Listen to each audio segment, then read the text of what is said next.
जय गजानन, जय श्रीमन्नारायण, जय आदिशक्ति माता।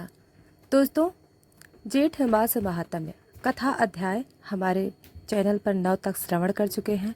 आज आइए जेठ मास महात्म्य कथा अध्याय 10 को श्रवण करते हैं। दोस्तों, हमारी हर भक्ति वीडियो आप तक पहुँचे, इसके लिए वीडियो को लाइक, अभी तक चैनल को सब्सक्राइब नहीं किया है तो चैनल को सब्सक्राइब करें और बेल आइकन को ज़रूर दबाएं। तो आइए दोस्तों, सबसे पहले आज बृहस्पतिवार है तो हम सबसे पहले श्रवण करेंगे बृहस्पतिवार की कथा। बहुत समय पहले की बात है। एक नगर में एक धनी साहूकार रहता था। उसकी पत्नी सावित्री धर्मपरायण, सती और अत्यंत श्रद्धालु स्त्री थी। वह हर गुरुवार को बृहस्पति देव की पूजा करती, व्रत रखती और गरीबों को अन्न, पीला वस्त्र और हल्दी दान करती। जेठ मास का समय आया था। तेज गर्मी, शरीर को झुलसा देने वाली लू फिर भी सावित्री गुरुवार का व्रत करती, पीपल के नीचे जल चढ़ाती और दिन भर बृहस्पति भगवान का स्मरण करती। साहूकार को यह सब व्यर्थ लगता था। उसने कई बार सावित्री को टोका, ये सब बेकार की बात है। घर में धन है, सुख है, देवता को क्यों मानना। परंतु सावित्री ने कहा, धन तो आज है कल नहीं, लेकिन यदि बृहस्पति देव की कृपा है तो जीवन हर संकट से मुक्त रहता है। साहूकार को क्रोध आ गया। उसने घर में गुरुवार को कोई पूजा न करने का आदेश दे दिया। ना पीला वस्त्र, ना हल्दी, ना कथा, ना दान। लेकिन सावित्री ने चुपचाप मन में व्रत जारी रखा। इस बीच समय का पहिया घूमा। साहूकार का व्यापार धीरे धीरे गिरने लगा। एक एक करके उसके गोदाम खाली हो गए, सेवक भाग गए, धन समाप्त हो गया। वह परेशान हुआ और वह कहने लगा, मैंने तो हमेशा मेहनत की, फिर ये विपत्ति क्यों। सावित्री ने शांत होकर कहा, यह सब अहंकार और धर्म विरोध का परिणाम है, लेकिन अभी भी समय है। बृहस्पति देव से क्षमा मांगो और गुरुवार का व्रत करो। साहूकार ने पश्चाताप किया। अगले गुरुवार को उसने पत्नी के साथ व्रत किया, कथा सुनी, पीले वस्त्र पहने और गरीब ब्राह्मण को भोजन कराया। अगली ही रात बृहस्पति देव स्वप्न में प्रकट हुए और बोले, अब तूने धर्म को अपनाया है, मैं तुझ पर प्रसन्न हूँ। तेरे जीवन में सुख और समृद्धि लौटेगी। कुछ ही समय में साधु का व्यापार फिर चल पड़ा। उसके घर में पहले से अधिक शांति, समृद्धि और आनंद लौट आया। दोस्तों, जेठ मास में बृहस्पति देव का व्रत करना विशेष पुण्यदायी माना जाता है। गुरुवार को पीला वस्त्र, हल्दी, चने की दाल, गाय का चारा और ब्राह्मण भोजन कराना अत्यंत शुभ माना जाता है। गुरु देव का अपमान करने से जीवन में विघ्न आते हैं। श्रद्धा और धैर्य से किया गया व्रत असंभव को भी संभव बना सकता है। दोस्तों, अब आइए श्रवण करते हैं जेठ महात्म्य। जब सूर्य अपने तेज से धरती को तपाता है, जब जल की बूंद एक बूंद अमृत के समान लगती है, तब आता है जेठ मास। सनातन परंपरा तप, सेवा और पवित्रता का प्रतीक है। यह महीना केवल ऋतु का संकेत नहीं बल्कि आध्यात्मिक साधना का विशेष अवसर है। दोस्तों, क्या आप जानते हैं कि स्कंद पुराण में जेठ मास को इतना पवित्र क्यों कहा गया है? क्योंकि इस महीने में जल दान, व्रत, तीर्थ स्थान और पितरों की तृप्ति के लिए किए गए कार्यों को 1000 गुना फलदायक बताया गया है। दोस्तों, आज हम जानेंगे जेठ महात्म्य से जुड़ी दिव्य कथाएं, धार्मिक रहस्य और उन कर्मों का महत्व जो आत्मा को उन्नति के द्वार खोलते हैं। तो आइए इस पवित्र यात्रा को शुरू करते हैं। दोस्तों, स्कंद पुराण, जिसे 18 पुराणों में एक सबसे विस्तृत और सर्वमान्य माना गया है, उसमें विशेष रूप से जेठ महात्म्य का उल्लेख मिलता है। इस ग्रंथ में भगवान कार्तिकेय द्वारा बताए गए वह रहस्य छिपे हैं जो साधारण जीवन को भी दिव्य बना सकते हैं। कहा गया है कि जेठ मास में जल पिलाना, प्यासे को छाया देना, गरीबों को वस्त्र और दान करना और नदियों में स्नान करना, इन सब का फल करोड़ों यज्ञों के फल के बराबर होता है। ज्येष्ठ मास में गंगा, पुष्कर स्नान या किसी भी तीर्थ में किया गया स्नान हजारों बार किए गए यज्ञों के बराबर फल देता है। विशेषकर अमावस्या और पूर्णिमा के दिन किया गया स्नान पापों का नाश करता है और सौभाग्य की प्राप्ति कराता है। अनेक भक्त इस पूरे महीने व्रत रखते हैं, जल का दान करते हैं और सूर्य देव को अर्घ्य अर्पित करते हैं, क्योंकि यह महीना स्वयं सूर्य के तेज से अभिषिक्त है। भोजन में भी सादगी अपनाई जाती है।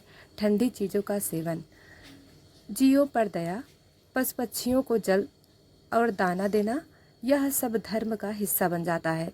सोचिए, एक छोटा सा जलपात्र अगर आपने घर के बाहर रख दिया और एक प्यासा पक्षी तृप्त हो गया तो वह भी आपके पुण्य का भाग बन जाता है।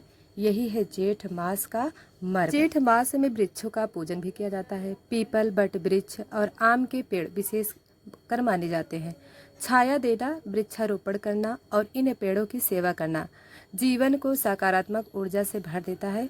यह महीना प्रकृति के साथ एकता का महीना है, जिसमें मानव जीव, जल और वृक्ष सभी के प्रति श्रद्धा व्यक्त की जाती है। धर्मशास्त्रों में यह भी कहा गया है कि ज्येष्ठ मास में किया गया दान और तप मनुष्य मात्र के लिए जन्म जन्मांतर के दोषों को दूर करता है। विशेषकर जो लोग संतान सुख से वंचित हैं अथवा जिनके जीवन में बार बार विघ्न आते हैं, यदि वे इस महीने में व्रत रखें, गरीबों को जल, अन्न और वस्त्र का दान करें तो उनके जीवन में आश्चर्यजनक परिवर्तन आ सकते हैं। दोस्तों, तो आइए दोस्तों, इस वीडियो की श्रृंखला में हम साथ मिलकर जानेंगे स्कंद पुराण के जेठ महात्म्य की वह दिव्य कथाएं जो हमारे जीवन की दिशा देती हैं। जानेंगे हम कैसे छोटे छोटे पुण्य कर्मों से अपने जीवन को पावन बना सकते हैं और सबसे महत्वपूर्ण कैसे हम इस जेठ मास को व्यर्थ न जाने देकर उसे सार्थक बना सकते हैं, क्योंकि जीवन एक तप है और जेठ महीना उस तप की पराकाष्ठा। तो चलिए आरंभ करते हैं इस पवित्र यात्रा को। बहुत पुरानी बात है। मालव देश में वीरभद्र नाम एक साधारण किसान रहता था। वह मेहनती था, परंतु जीवन में कोई विशेष धार्मिक कर्म नहीं करता। पूजा पाठ का उसे ज्ञान नहीं था, लेकिन उसके भीतर दया और करुणा भरी हुई थी। एक बार की बात है, जेठ का महीना था। गर्मी अपने चरम पर थी। तपती धरती तप रही थी। सूरज की किरणें आग की तरह झुलस रही थी। वीरचंद खेत से लौट रहा था कि रास्ते में उसने देखा कि एक गाय और उसका बछड़ा एक सूखे तालाब के पास खड़े थे। उसकी जीभ सूख रही थी, आंखें थकी हुई थीं और वो प्यास से व्याकुल थे। कई लोग उसके पास से निकले, लेकिन किसी ने ध्यान नहीं दिया। वीरचंद्र का हृदय द्रवित हो गया। वह तुरंत पास के कुएं से बाल्टी में पानी भर लाया और गाय व बछड़े के सामने रख दिया।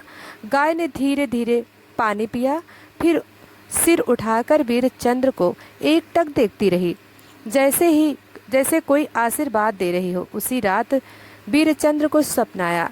ध्यान मग्न विष्णु भक्त एक दिव्य पुरुष उसके सामने प्रकट हुए। उसने कहा, हे वीरचंद्र, तूने आज जेठ मास में एक त्रिसित गौ को जल पिलाया, महान पुण्य अर्जित किया। वह कोई सामान्य गौ नहीं थी, वह कामधेनु गाय थी, देवताओं की गौ। तेरी करुणा से प्रसन्न होकर उसने तुझे स्वर्ग का वरदान दिया है। जब तेरा जीवन समाप्त होगा, देवदूत तुझे लेने आएंगे। वीरचंद्र जब जागा तो उसकी आंखों से आंसू बह रहे थे। उसने सोचा, मैंने तो केवल दया से एक प्यास बुझाई थी, क्या इतना बड़ा फल मिल सकता है? इसके बाद वीरचंद्र ने जीवन भर गौ सेवा को अपना धर्म बना लिया। वह गर्मियों में हमेशा गायों के लिए पानी के पात्र रखता, पेड़ों की छाया का प्रबंध करता और किसी भी जीव को प्यासा नहीं जाने देता।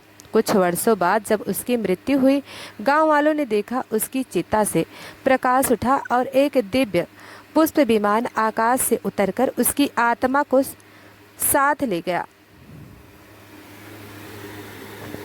दोस्तों, यह कथा थी वीरचंद्र की कथा, जिसने जेठ मास में केवल एक कर्म से, जलदान से स्वर्ग को प्राप्त कर लिया। आप भी किसी प्यासे को पानी दें और गौ को तृप्त करें, क्योंकि धर्म मंदिर में नहीं, सेवा में है। तो अब आइए श्रवण करते हैं एक बहुत ही सुंदर कथा। एक प्राचीन समय की बात है। कुशावती नामक नगर में धरणीधर नाम का एक धर्मात्मा राजा राज्य करता था। उसका राज्य समृद्ध था, परंतु मन अक्सर एक बात को लेकर अशांत रहता था। मैंने यज्ञ किए, दान किए, पर क्या मेरे कर्मों से मुझे मोक्ष मिलेगा। इसी चिंतन में एक दिन वह साधु वेश धारण कर नगर में भ्रमण कर निकला। उस समय जेठ का महीना था। सूर्य सिर पर तप रहा था, धरती जल रही थी। चलते चलते राजा के छोटे से घर के बाहर रुका। वहाँ एक गरीब वृद्ध महिला ने बांस और टाट से एक छोटी सी छांव बनाई थी और वहां से गुजरने वाले हर पथिक को पानी पिलाती और कुछ देर विश्राम करवाती। राजा उसकी सेवा देखकर विस्मित रह गया। उसने पूछा, माई, तुझ पर तो खुद छत नहीं है, फिर तू यह सेवा क्यों करती है? वृद्धा मुस्कुराई और बोली, बेटा, मैंने शास्त्रों में पढ़ा है कि जेठ माह की धूप में किसी को छांव देना, शीतल जल पिलाना और विश्राम कराना हजारों यज्ञोपल के समान है। यही मेरी पूजा है, यही मेरा स्वर्ग है। राजा की आंखें भर आईं। उसने प्रण लिया, जब तक मैं जीवित हूँ हर वर्ष जेठ मास में राज्य भर में प्याऊँ, छाँव और गौ सेवा की व्यवस्था करूँगा। उसके इस संकल्प से पूरा राज्य तपन में भी आनंद से भर गया। राजा की मृत्यु के पश्चात जब उसका अंतिम संस्कार हुआ, लोगों ने देखा एक दिव्य रथ आकाश से उतर गया, उसकी आत्मा को स्वर्ग की ओर ले गया। दोस्तों, धर्म उपदेश में नहीं, सेवा में है। जेठ की धूप में एक घड़ा पानी और थोड़ी सी छांव, ये साधारण दिखते हैं पर पुण्य अपार देते हैं।